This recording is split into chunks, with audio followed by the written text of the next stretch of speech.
Hello. So, I'm David. This is Jeff. We're going to talk about economics, probably some politics.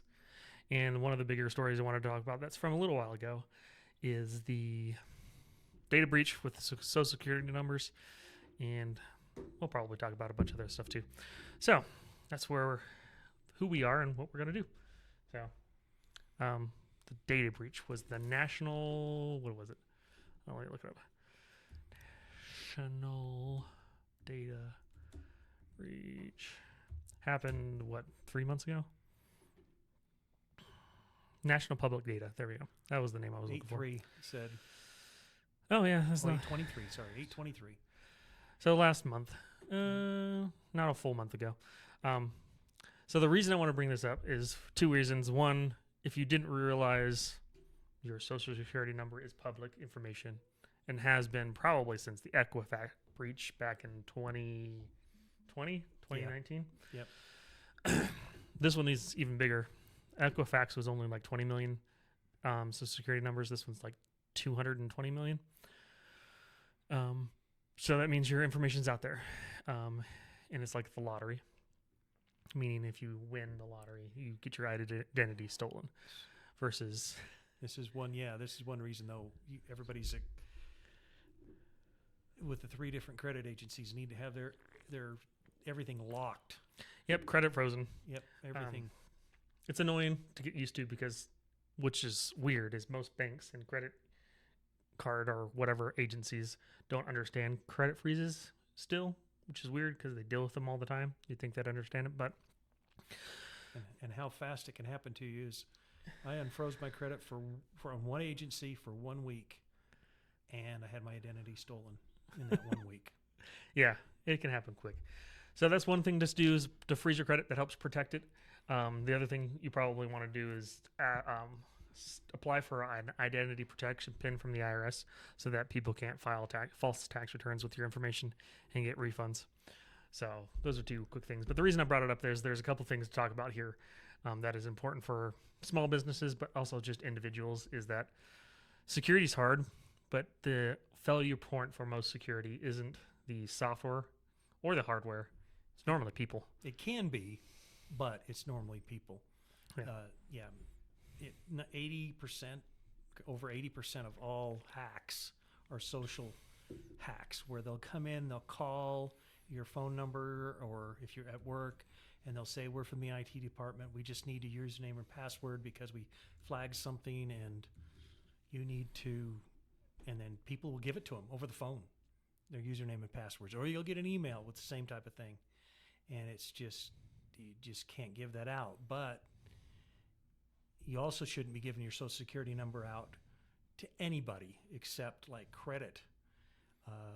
Your hospital shouldn't have it. Your doctor shouldn't have it. Nobody should have it. It's against federal law to have it as to identify you, other than for credit. And so your hospital shouldn't have it because their healthcare agencies are hacked way more than anyone else.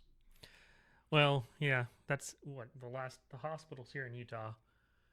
All the major ones got hacked, or did they get? Was it the crypto lock happened, right?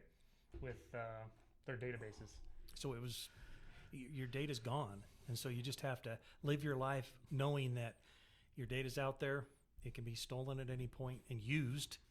So lock and do what you can. Lock it down. At least if you lock all three credit agencies down, I think 2 out of 3 aren't difficult to lock down, but the third one was a pain.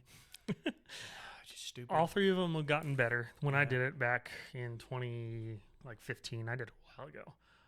It was just when they made it free because you used to have to pay for it. Yep. And it was a pain. But yeah, it's a lot easier now to not only freeze them, but to unfreeze your credit, because you can just do a temporary freeze for a period of time and then it automatically refreezes after it. And that's temporary for, unfreeze. You apply for credit and stuff during that period of time. So, but we also need to start pushing them to use the PIN numbers, because yes, it's just stupid that most, even like credit unions, can't figure out how to use the PIN numbers. Yep, that is very true. And what he means by that is when you freeze your credit, you get a PIN number, and technically, credit agencies can use that PIN number to pull a credit report without you unfreezing your credit. Where they don't. They just like you need to unfreeze it, which isn't terribly helpful. So. But the other thing is social engineering is a huge thing. Like he was mentioning, one of the YouTubers I follow, they have like 10 million subscribers, and he's not the CEO anymore. He's the creative director because he hired a CEO. Fell victim to the social engineering scheme because they sent an email saying, urgently need you to do. No, what it was is they sent an email saying that someone's trying to sign into your account from X location, which didn't actually happen. And if you would have looked at like the URL or anything, it would have shown that it didn't happen, but he assumed it was true. And so he clicked the link, which you don't ever do, to reset his credentials. Correct. And they stole his credentials. So if you ever get an email or a text that says something like that, the best thing to do is never click on it. No. But go to the website. So if it's from Citibank, go to Citibank's website outside in a browser and go look at and see if you have a message in their system from Citibank that way. Don't ever click on a link. Well, and even if you don't have a message, you logged in, you might as well just change your password just in case. And keep rotating your passwords. And make sure you have two-factor authentication turned on everywhere you can. Banks are dumb because they still don't allow it. And two-factor is different than multi-factor. Multi-factor is the cell phone. You can get a text from your bank with a security code. Those can be actually surprisingly easily spoofed. Where true two-factor is you have an app on your phone that has a unique code on it that you have to put in. It generates a code constantly. Yeah. So that's the best type of security, and banks still haven't implemented that at all that I'm aware of.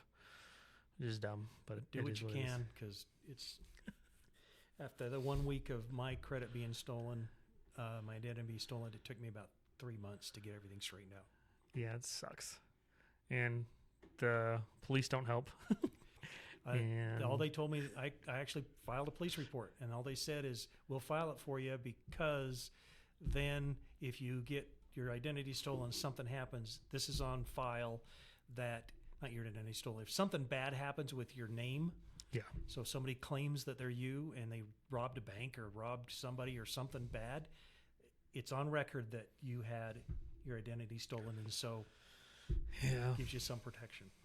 Yeah, it's weird. It's a weird world we live in. Yeah. The internet is an odd place. Mostly good. Yeah. Mostly good. So, moving on to different politics, a different topic called politics, not politics, whatever.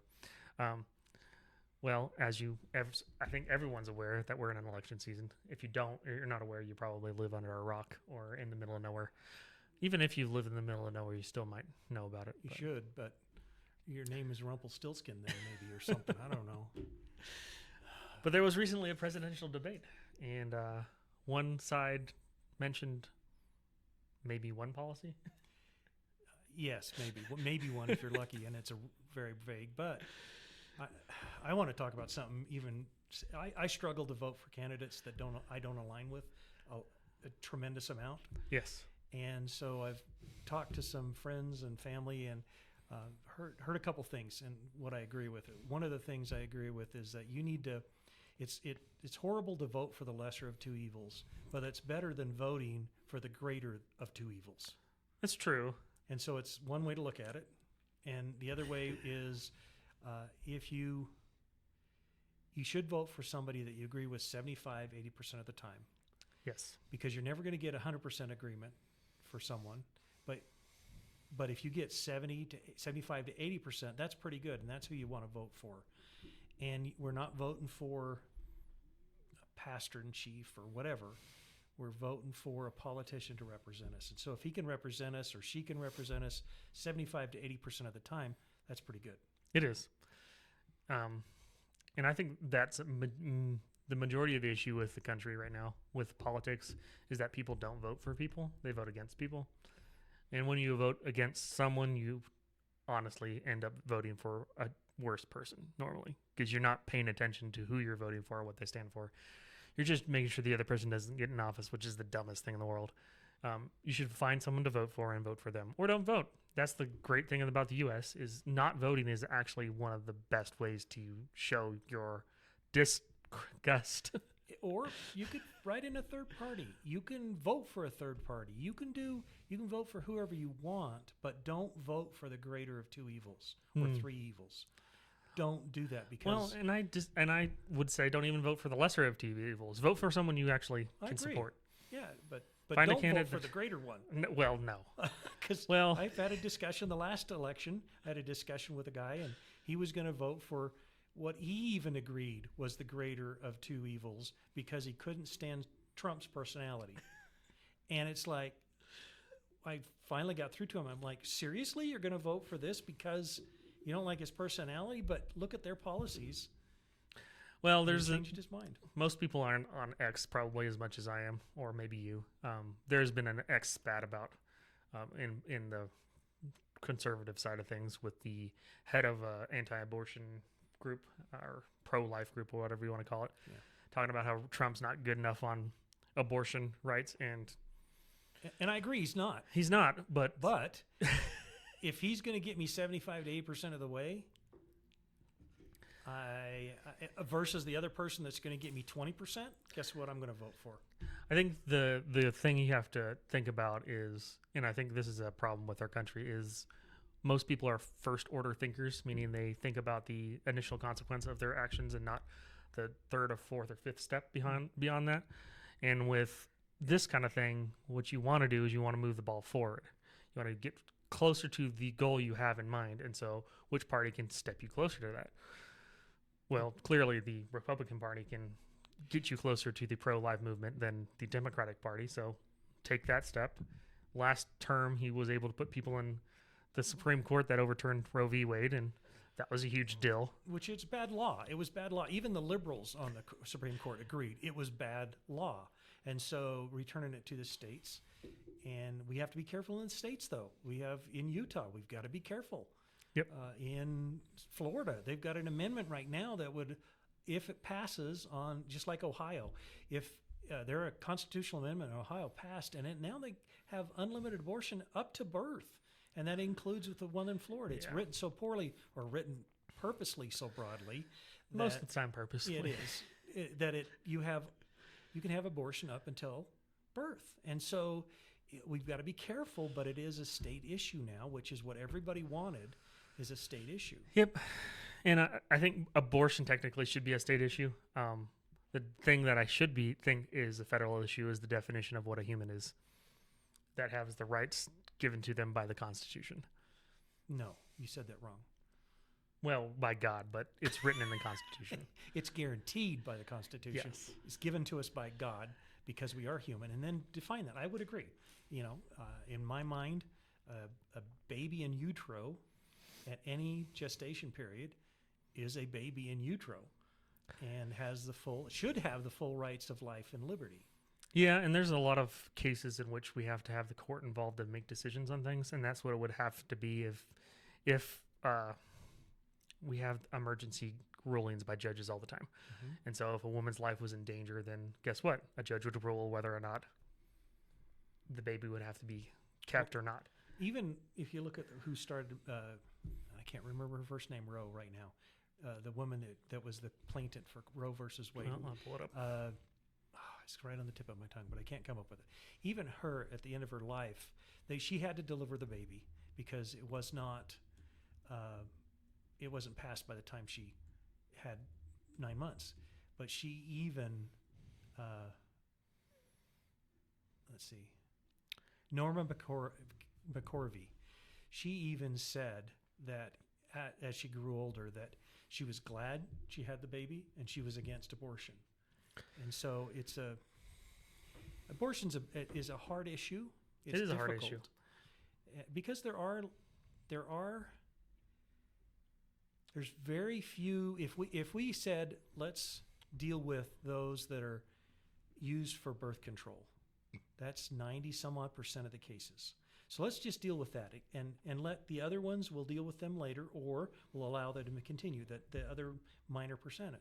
I'm willing to do that. And that's where we got with the states. At least with the states, we were able to with the Supreme Court overturning Roe versus Wade, we're able to get it back to the states so we can talk about this better.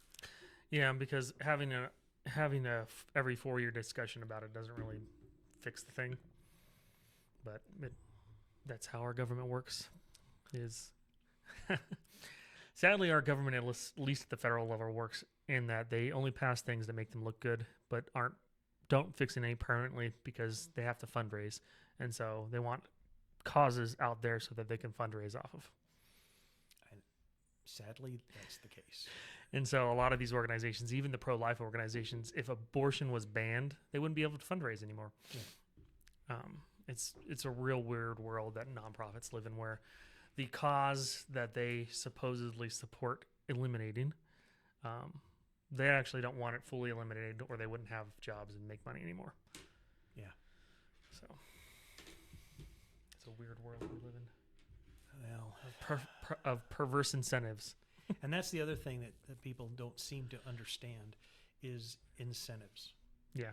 And so and one of the examples is, an easy example would be these states that have enacted you're not going to get in trouble unless you steal over $1,000 of gut stuff. Yeah, it's a perverse incentive. What a perverse incentive to somebody who's inclined to steal, that all they have to do is just steal, under $1,000 every time, and it's not a big deal. And they can just steal and steal. And New York has that problem right now. California has that problem right now. And they're, well, the other thing that kind of, so first off, perverse incentives, if you were to define them, are an incentive written into a code of law that gives a reward for bad behavior, essentially, which most politicians don't recognize that will actually happen, but a lot of times laws are written in a way that bad behavior is incentivized and not actually deterred. So that's a perverse incentive, and there's lots of them. But this one specifically, there's the other issue with it is crime stats are underreported then, because those are no longer considered crimes, and therefore they're not included in crime reports. And so even though you could have spree after spree after spree of theft, no one's going to be arrested or charged, and therefore there are going to be no criminal stats for that, and therefore crime is going to look better because there's less crime, even though the theft hasn't. But that's what's happening reduced right now in the United States, where one of the parties says crime's going down, but well, the FBI actually came out and posted. They did. They just posted it where 36 of the largest, I think it was 36 of the largest cities in the nation have not. It's voluntary to provide your data to the FBI, and 36, I think it was, of the largest cities in the U.S., which produce like a huge percentage of the crime, they're no longer reporting to the FBI. So those, and then a lot of those have perverse incentives as well, where they have the zero bail, no cash bail is allowed for any crimes. Yeah. Not any crimes, but most crimes. And so there's this, they just keep the revolving door going. Yeah, it's a perverse, and so these type of laws are, one, a perverse incentive for citizens because they can get away with stealing and destroying private property and not get really in trouble for it. And then two, it's a perverse incentive for politicians because they can get away with They can lie about it. Well, they can lie and say our city's safe, but actually citizens know it's not. Even here in Utah, where we are, our governor lies about it all the time, talking about the newcomers and talking about the new Americans, and in reality, they're illegals that have come here, and we've had 360 some odd thousand, I think it was the last number I saw over the last few years, and it's doing all sorts of things, hurting our infrastructure, hurting our charities, hurting our housing markets. Yes. And it's a perverse incentive for the illegals to be here. Well, I think one of the other things to point out is, and this is, I think, needs to be talked about more, is upcoming generations are being hurt by illegal immigrants coming in here. And why I say that is because who's getting the free money? Illegals are. So if me as a millennial, I own a house, but a lot don't, and Gen Z is going to be real hard to buy a house, and guess who's to blame? Governments for giving the money away to illegals instead of helping their own populace. Yeah, And I mean, I think we just saw that the average price of a home in Utah was 300 and some odd thousand. Yeah, it's not cheap. And that's, and working hourly. I don't care if you work an hourly wage, you cannot afford to buy a home here in Utah. No, you cannot. And it's not good because if you push out the bottom of the middle class, which is what an hourly wage worker would normally be, is the bottom of the middle class. If you push them out to a point where they can't provide housing for themselves, then it's just better for them to go on welfare because they can make almost as much money and they don't have to worry about any of that. Yep, which causes Perverse incentive again. Which causes the cost of government to go up, and then taxes have to go up, and then everyone's pulled down further. There's no such thing as government money. No such thing as free money either. Government money. It's just there's no such thing as government money. It's yours and my money. Well, that's why I think it needs to. Everyone else's money. I need taxpayer money. This immigration crisis to be framed in a way that makes sense to young voters as well. Is that it's not just that they're coming in illegally and taking up spaces. They're coming in illegally, taking up space, and then getting free money from the government that should be in the economy, which would make it so that those of us who are coming up in the business world or starting our own businesses or raising kids would actually be able to support our families easier. No, instead of that, they're taking all that extra money away and giving them to people who shouldn't even be here. Correct. And it's an important distinction to make between illegal immigrants, which really should be classified as criminal aliens, Correct, versus legal immigration, which I love. People who should come here legally more often, and we should fix that system. and that's the one that one party throws out all the time is crime. Immigrants, they say immigrants do less crime than any other segment of the population, and what they leave out there is legal immigrants do less crime. Well, let me ask you a question. What is the crime rate for criminal aliens who enter the country? 100%. Why? Because they broke the law coming in. Exactly. So 100% of criminal aliens are criminals because they broke the law here. That's why 100% of illegal aliens are criminal aliens. Yes. The correct term for them is criminal aliens because they broke the law to come here. Yep. And so it doesn't matter how good they are once they get here. They already broke the law. Which, yes, government laws are sometimes terrible and dumb, but it's for a country to exist, we have to have immigration laws. And for our states to survive.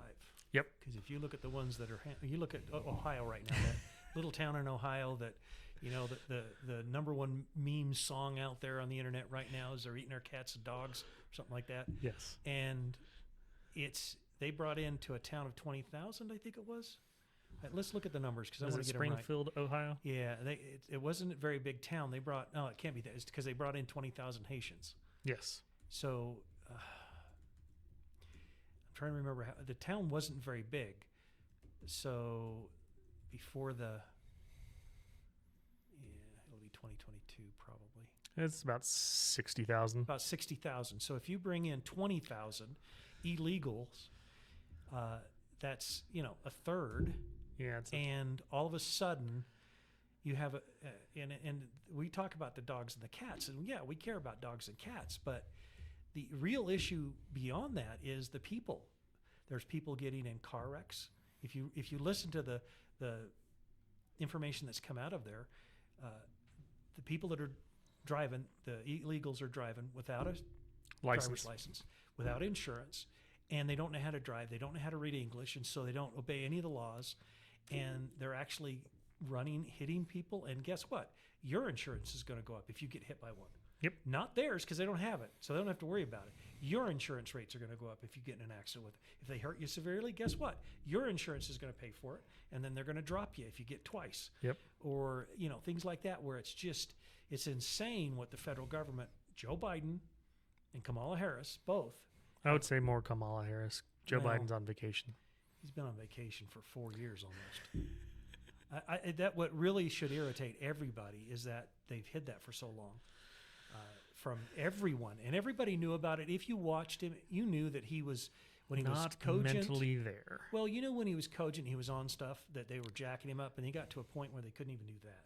In that last debate, Oh, yeah. He they couldn't keep him drugged up enough to even, be cogent at all. And so it's amazing to me that the Democrat Party, supposedly the party of Oop, democracy, Sorry, my screen died on me for a second there. the party of democracy, supposedly Supposedly, they have a party of candidate that democracy. never got a single vote. They have a candidate that was one of the worst candidates in the previous election. She dropped out before anybody else because she was just so horrible. And yet they're pushing that, and they're saying Trump's a threat to democracy. First of all, we don't live in a democracy. We live in a democratic republic, which is totally different. Yeah, that doesn't. I mean, that distinction most people don't care about, which is sad. Which is sad, but we don't. If you want to be, we live in a republic, which we elect representatives to represent us, and so we live in a republic. But you would think that they would care that you have this person that didn't get any votes, you didn't vet her at all, and now she's the one Well, I think for them. honestly, I think the Democratic Party is regretting their choice to just swap out Biden, in that the whole point of a primary is to vet your candidate to see if they can stand up against scrutiny. And so far, Kamala Harris and her running mate Tim Walz have not done so well standing up against scrutiny because they didn't go through a primary where all the crap was brought up already. Yeah, Waltz is just—it's insane what he's allowed to happen. Yeah. As governor of his state, it's just crazy.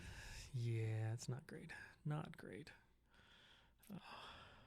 We have big problems of our own in Utah, though. So Yeah, well, yeah, we have a state run by a uniparty. we really do, and it's not the Republican Party either. No. It is a state run by a uniparty, and you can tell by Mitt Romney got the nod. One of the worst Senators we've ever had. Yeah, and governor of Massachusetts, and this and that. He is just one who flails back and forth with the wind. And right now we have our system's broken because of the uniparty, where the caucus people elect somebody to represent them, and then you can just skip that because the uniparty got a law passed where if you have enough money, you can hire somebody to go out and collect signatures, which then they don't allow them to look at the signatures to validate the signatures, and then they can be on the primary, and then they can win because the Democrats are allowed to vote in the Republican primary. Yep. And then all of a sudden, the person who got all of the votes, 60% of the votes in the caucuses, Isn't the nominee. is not the nominee. And that's broken, because if you don't like the caucus system, then change it internally. Well, that's the thing change it. is Don't pass a law that allows you to skip it. government at all levels, state and federal. The people who are supposed to vote to pass laws don't want to pass laws because they don't want to look bad for passing a law, and so they do their best to pass laws that don't really do anything, and then allow the administrative state to do things. Yeah, but Utah is really bizarre because they don't mind passing laws. You look, they don't mind passing laws. They used to pass lots of stupid ones because they're the uniparty. Well, yeah. We just like the constitutional amendment that tried to make it onto the ballot. It's on the ballot. It's going to be on the ballot. Everyone needs to vote no on it, even though a lower court said it's null and void. But a higher court could come back in and say, yeah, if after the vote, it'd count the vote. I don't know. Utah's so weird that they could... It could not be allowed to be. It could be null and void, and then all of a sudden, everybody votes, and it gets 2 votes more for yes, and then a higher judge comes in and goes, "Oh no, yeah, that's fine. No, it works." We don't want that. And so everybody still needs to vote no. So the reason it was struck down was a couple reasons. One, it was it was written purposely vague so that you didn't understand what it was. Correct. And that's the main reason it was struck down. But I'm sure there was another reason the judge wrote. But I didn't read the actual statement. I just saw the headline on it. Even any of the laws that they put on the ballot for the people to vote on, they're purposely written backwards. So what you read is it's the opposite of what they wrote is the actual law, and that should be. Well, it's like the example given by, I think Thomas Massey might have used it, probably not, but podcasters have used it as well. Is Congress is going to pass the Everyone Gets a Free Puppy Act. Yeah. And then they vote to pass it, and then you go to get your free puppy, and you're like, no, that's not what it was for. You owe us $15 now. Yeah, exactly. It was just the Inflation Reduction Act, the so-called Inflation Reduction Act. Joe Biden just admitted last week that it actually had nothing to do with inflation reduction. It should have been named the Green New Deal bill. It should have been. And it should have been. I mean, that's literally. But no. So a fun aside on this with Joe Biden. So recently he was seen wearing a Trump hat at, I don't remember where he was at. It was Shanksville, Pennsylvania. Yeah, and someone there, like 911. literally everyone there was wearing Trump merch.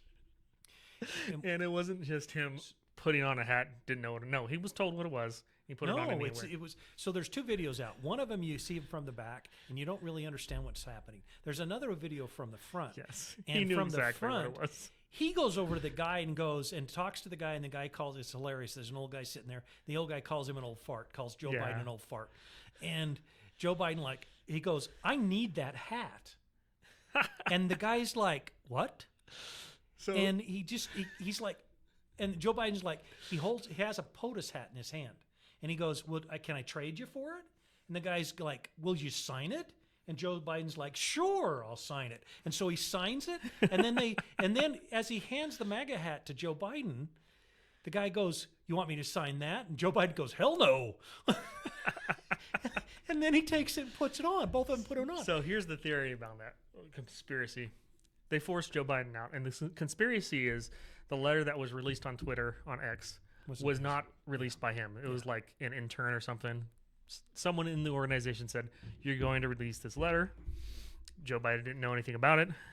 And then they came back and said, "You resigned." Told him he resigned before he agreed to it, so that he'd be off the ticket.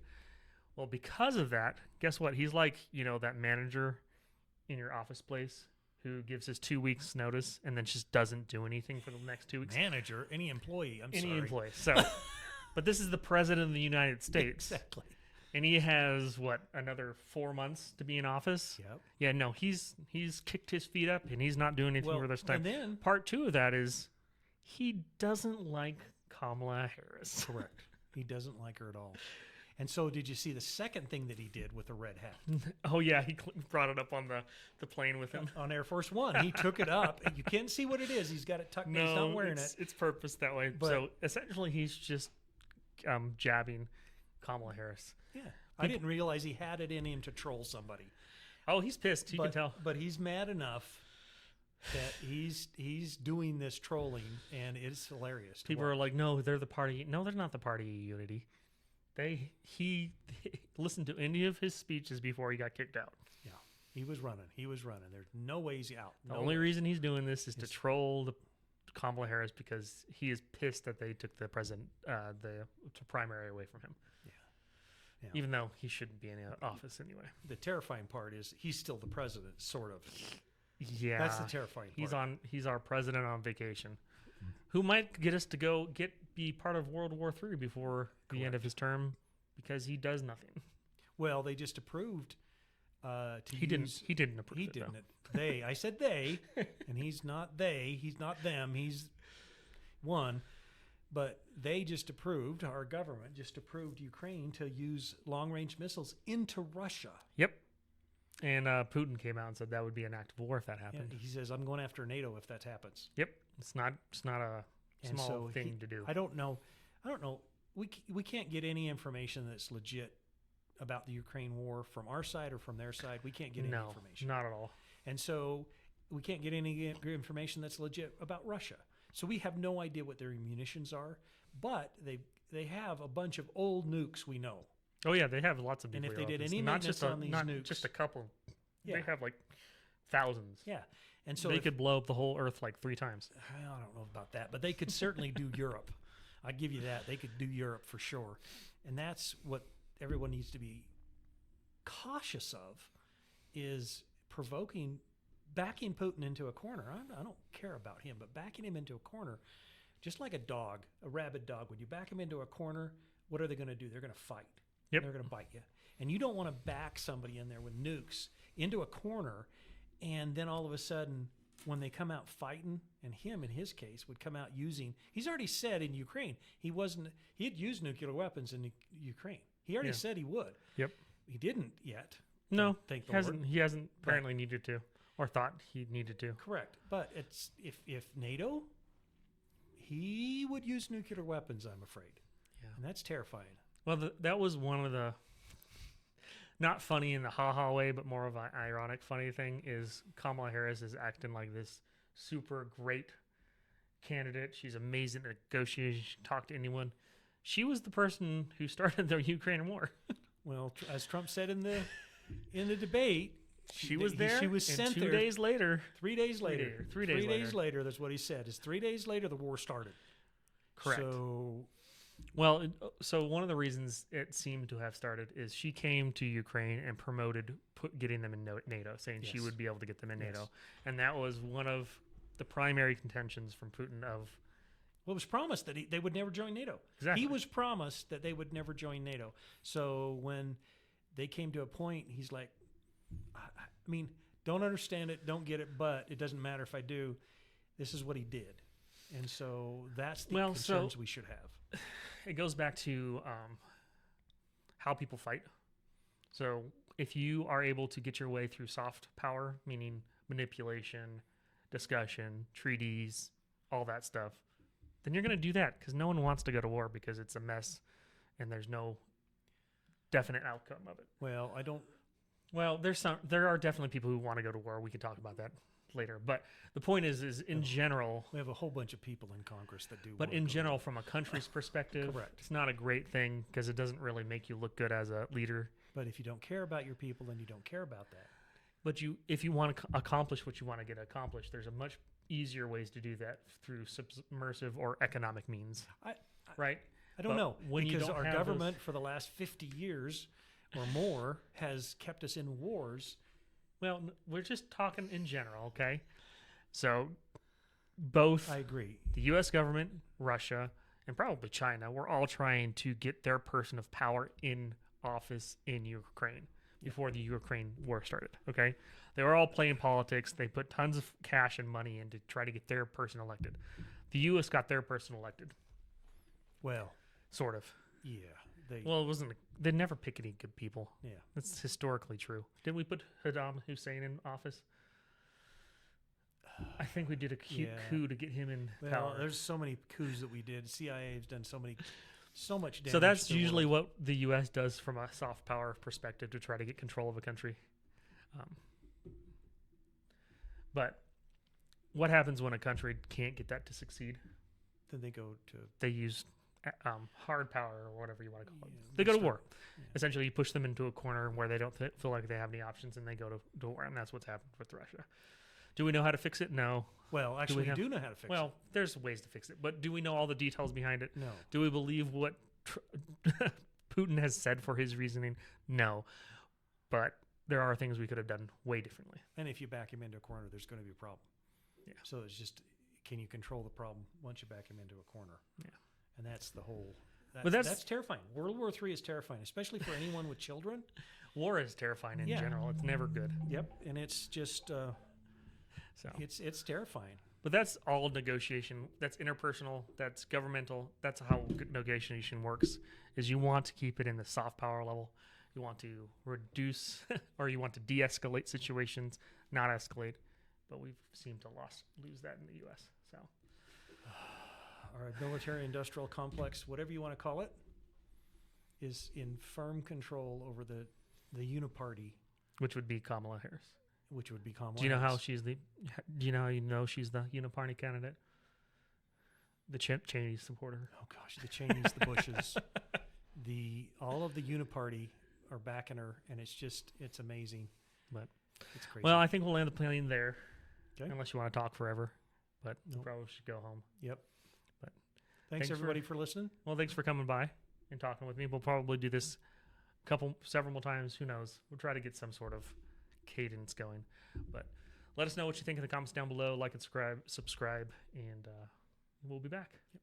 Thank you. Bye.